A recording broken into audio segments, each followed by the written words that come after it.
Yesterday, the UN General Assembly had a rare emergency session in line with the adoption of Resolution 377A, widely known as Uniting for Peace. The emergency session was the 11th of its kind since 1950 and became necessary after Russia used its veto power last week to knock down a resolution of the UN Security Council, condemning its invasion of Ukraine and calling for a cessation of hostilities. At the emergency session, UN Secretary General Antonio Guterres said, although Russian strikes were reportedly largely targeting Ukrainian military facilities, the UN had credible accounts of residential buildings, critical civilian infrastructure, and other non-military targets sustaining heavy damage. He called on Russia to stop the attacks and for soldiers to be moved back to their barracks. According to Guterres, leaders, I quote, need to move to peace. Civilians must be protected. International humanitarian and human rights law must be upheld, end quote. He also expressed alarm over Russian nuclear forces that have been put on high alert, saying this is a chilling development. The mere idea of a nuclear conflict is simply inconceivable. Nothing, he says, can justify the use of nuclear weapons. The fighting in Ukraine must stop. It's raging across the country from air, land, and sea. It must stop now. Russian missiles and their bombardments have been pounding Ukrainian cities day and night. The capital, Kyiv, is encircled from all sides. In the face of the continuing attacks, Kyiv's 3 million residents are being forced to seek safety in their homes, improvised bomb shelters, and the city's subways. The Ukrainian government has distributed a meaningful number of arms to the population with the stated objective to participate in the defense of the country. According to UNHCR, 500,000 Ukrainians have fled across the country's borders.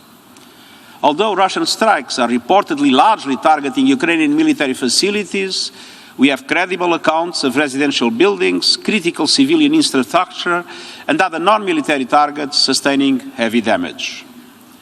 This escalating violence, which is resulting in civilian deaths, including children, is... Now joining us to discuss emerging developments in the Russia-Ukraine crisis and what the international community should be doing to de-escalate tensions is Dr. Rita Agu, a research fellow at the Nigerian Institute of International Affairs, NIA. Good morning, Dr. Agu, and welcome to the morning show. Good morning. Thank you for having me. Yes, good to have you here. Okay, what else can the United Nations do, or the United Community of Nations, if I can vary the phrase? Sanctions have been imposed. Sanctions could not go through the UN Security Council. Ukraine says it wants to join the EU. He has been reminded, that's Zelensky, of the fact that there are procedures to be followed. But at the same time, the refugee crisis continues unabated 6 days after the war started. Do you think that the international community, particularly the West, is really ready to go all the way with Russia, considering what the implications are likely to be, particularly with Russia putting its nuclear deterrent forces on red alert?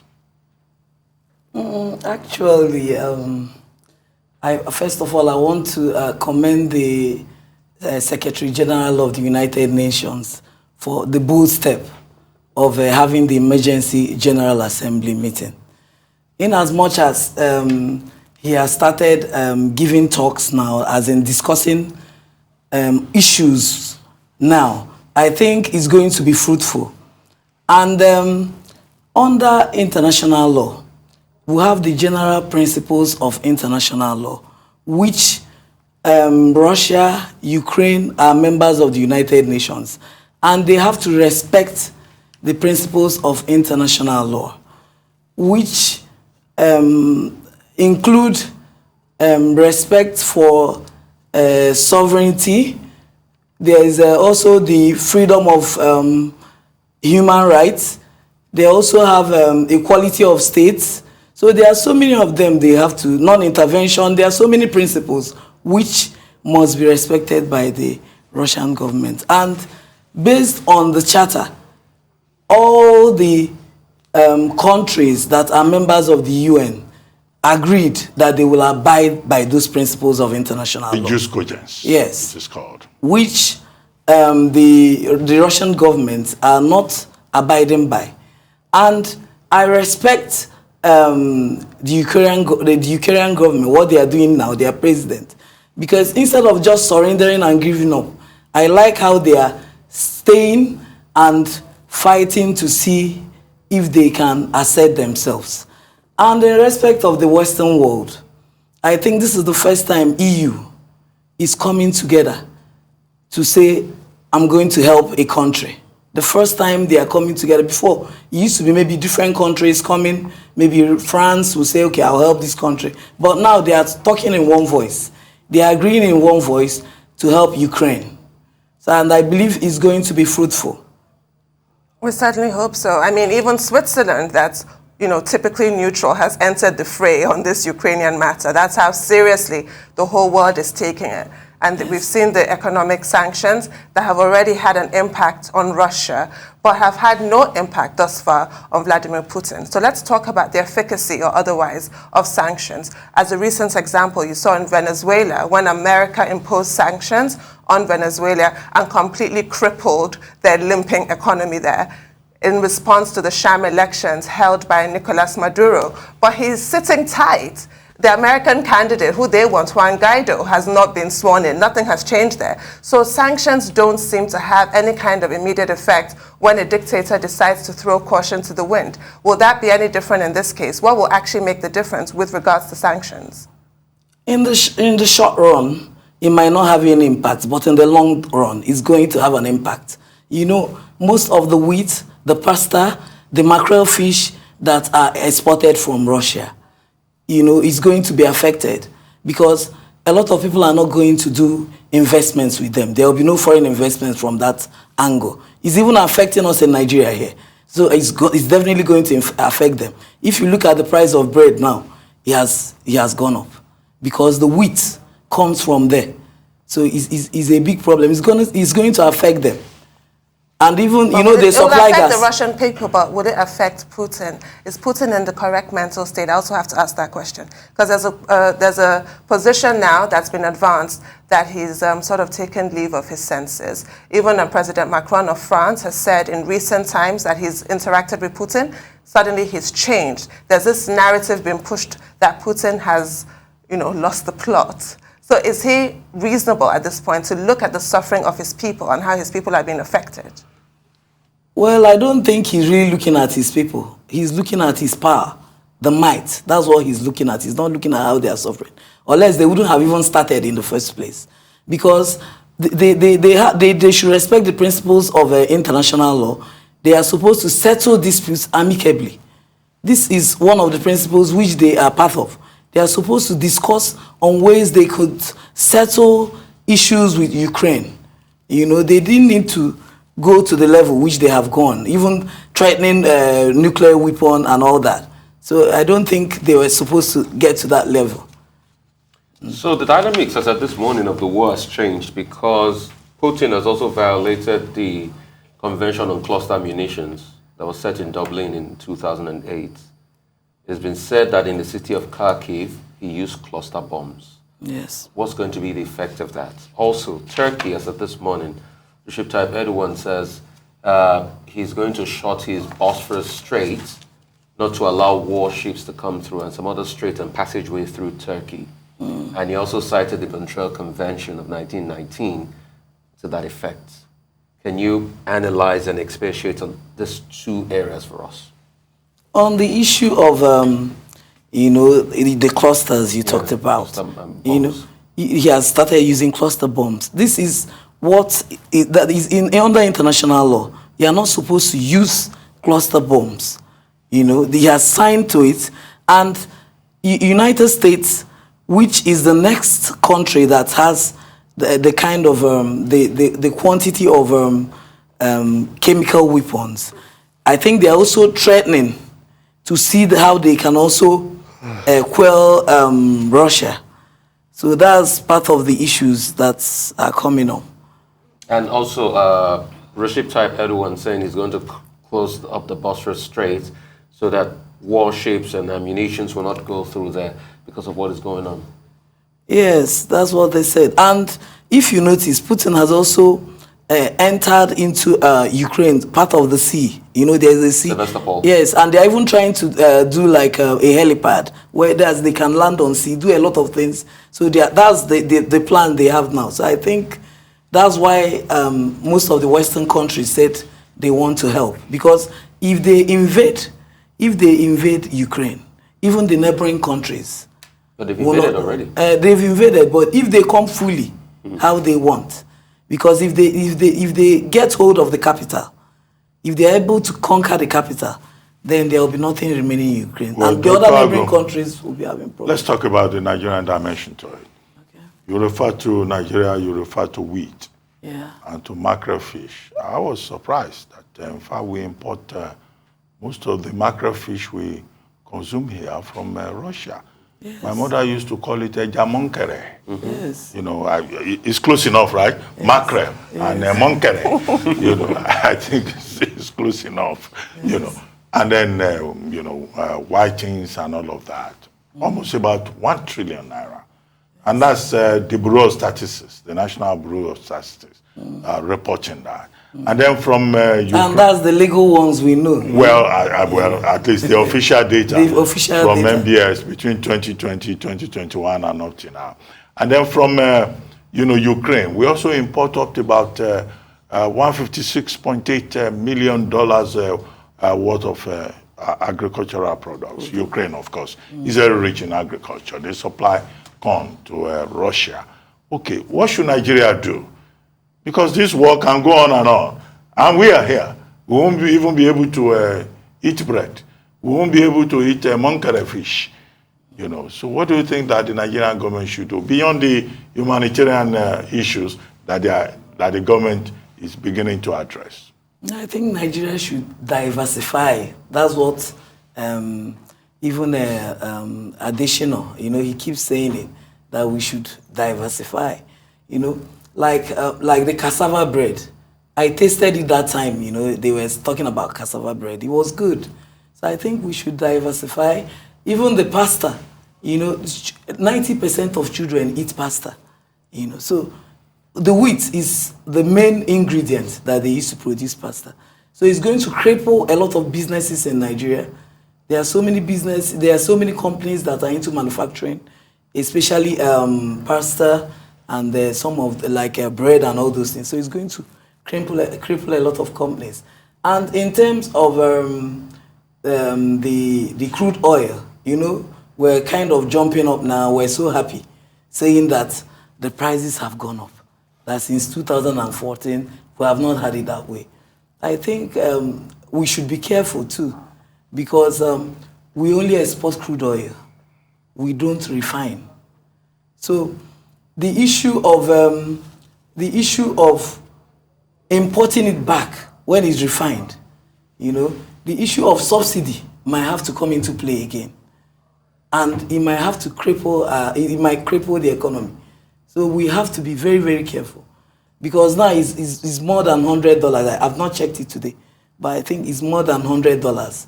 So we have to be very, very careful. Well, we don't want to hear if the people don't have bread, let them eat cake. Yes. But I want to quote this. The Ukrainian prosecutor general, who said, "Citizen Putin, we will prove in a fair court that you are a murderer and the main war criminal of the 21st century." Is that correct? Is her assessment correct? Is she backed by the Geneva Convention? And what are the chances that we will see Citizen Putin docked at The Hague? Well, yes, that's what we're expecting. We even expected her to start carrying out her investigations now, because this is the time. You know, Putin talked about genocide. He talked about his people being killed in Ukraine, that was the public address he made, that his people are being killed and a lot of things.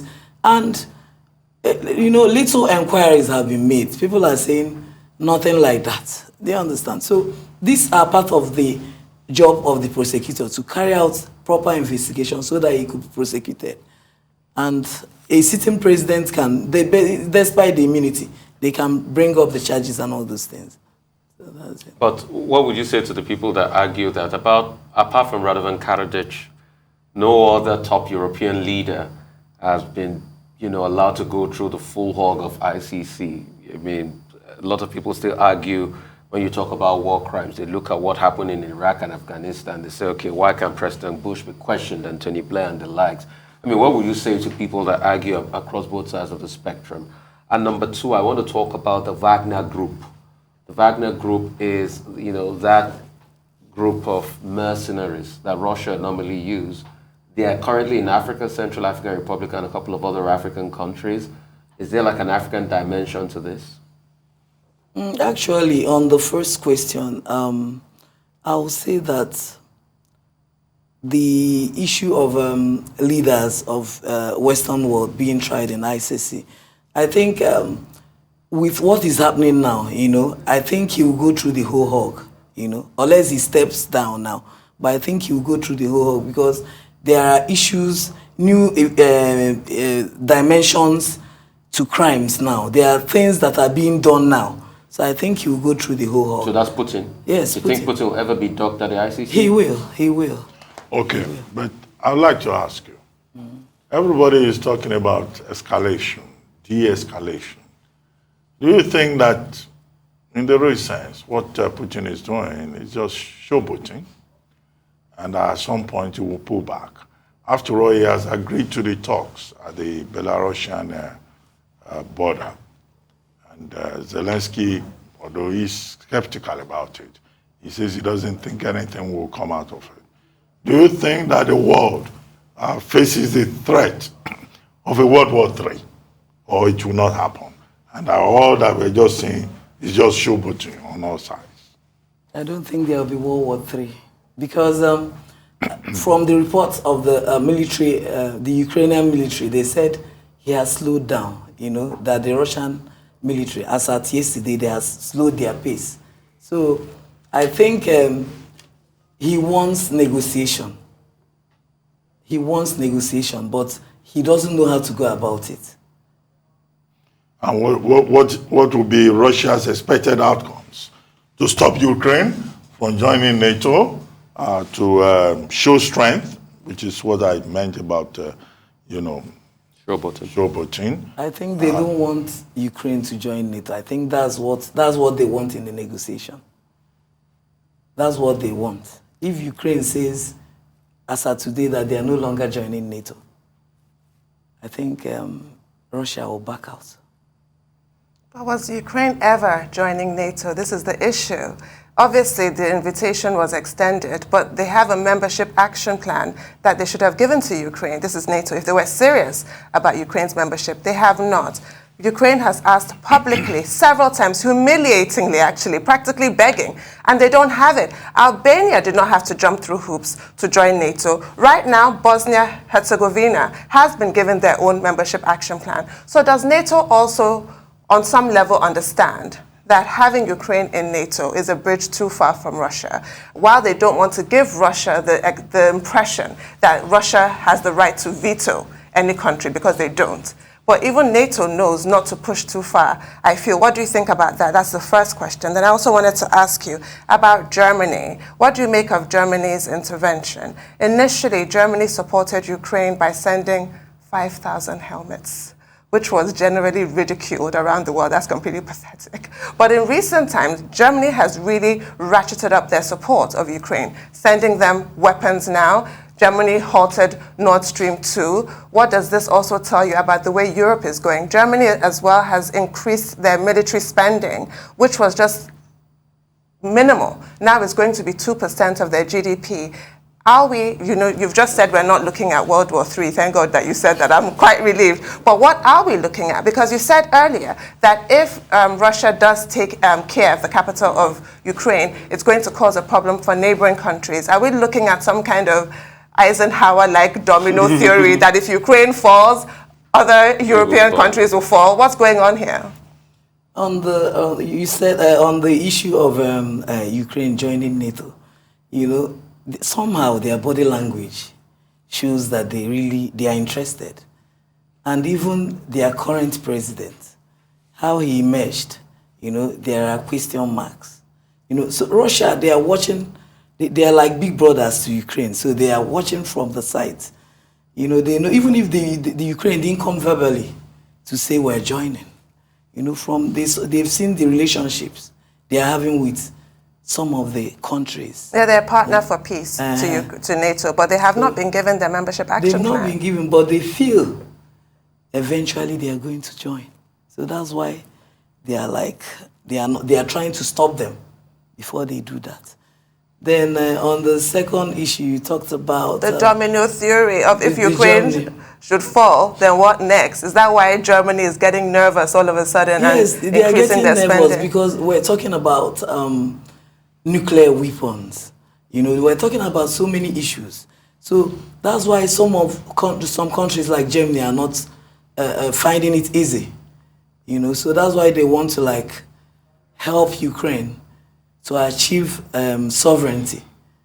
So that's why most of the Western countries are trying to join to help them get their sovereignty.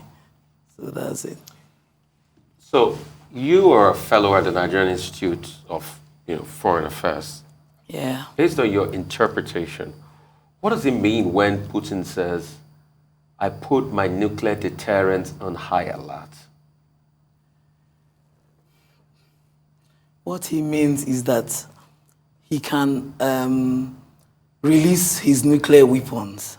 Do you understand? That's what he means. Anytime? Anytime. With any provocation? If I'm provoked, I can release it to the whole world. That's what he means. So that's why he needs to be quelled. They need to calm him down. So he's ready for action. That's what he means. He's ready to release it anywhere. That's what he's saying, but some of us are looking at it as he wants negotiation. But why will he put such a threat across if he wants negotiation? That's the only way the negotiation can come. Because it's only America, it's only USA that have that kind of strength of nuclear weapons. So they are the only ones that can. That's why he's saying it, because he knows other countries cannot match Russia when it comes to nuclear weapons. Okay, we've talked about the Nigerian dimension today, but it goes beyond Nigeria. Other African countries have shown interest in the matter, either from the refugee crisis aspect or from the geopolitical aspect. So you have Ghana, you have South Africa, you have Morocco, Egypt, all of these countries showing interest. But really, does Africa has a strong voice in this matter? Putin wouldn't, don't you think Putin would just look at Africa and say, who are these ones? The big boys are talking, they are practicing diplomatic twerking, as I described it in my piece today. When you do diplomatic twerking, you just want to draw attention to yourself because you are not part of the game. But yet this is what affects the whole world. Africa looks like it's out of it, in my view. So where is that our voice? That's why the clamor of Africans being part of the Security Council, because as I speak now, we don't really have the kind of voice we're supposed to have. We just have individual voice, different countries airing their own opinions. Like South Africa, they condemned it. Ghana, like different countries, Nigeria, So if African Union can have one of our countries that will be part of the permanent member of the Security Council, I think it can make us have a voice when it comes to such issues. And on the issue of economy, because most of the things that are imported from Russia, Ukraine, we consume here, I think economically we have a say. No, thank you for that. I feel slightly better, Dr. Martin. But now about EU. Ukraine, always wanting to join a club, has now said they want to join the EU. But there's systemic issues in Ukraine, such as their corruption, their domestic legislation is not in line with NATO standards or EU standards. What is that process going to be like? Will this invasion, what they're dealing with, this onslaught, strengthen their position and, open a pathway for them to get into the EU? Or as usual, are they just asking in vain? I think they are interested in joining the EU. Even EU, they have been so tremendous in helping them. They have come together to say, okay, we're going to assist you. So I think EU will give them some of the conditions, check your country in terms of internal democracy or corruption and all those things. I think they will give them standards which they have to meet up to before they are fully embraced by EU. But it's possible. I'm sure they'll be happy to hear that. It's possible. So while all of this has been going on, there are people and political watchers that are beginning to look and say, number one, does it mean that China too can decide to invade Taiwan and the West will just look on? Because we know the disputes across that area, the dispute across Scarborough Shoal and some other areas like that. And secondly, I'd like to ask you as a fellow of, Nigerian Institute of Foreign Relations, did the Nigerian embassies have Nigerian intelligence about the things that were to come in Ukraine? And do you think we didn't act enough based on those intelligence, or we acted too late? Okay, on the issue of the first question. Taiwan, yeah. Taiwan, China. China, yeah. I think China is watching what is happening now. I don't think they will be interested in invading Taiwan.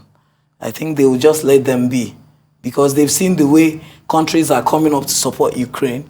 It's not like before, when a country will just want to invade a country and people will just keep quiet. But the argument a lot of people make is, yes, we can just talk about support, but it's not concrete. A lot of people argue to say, okay, see what happened with Bashar al-Assad.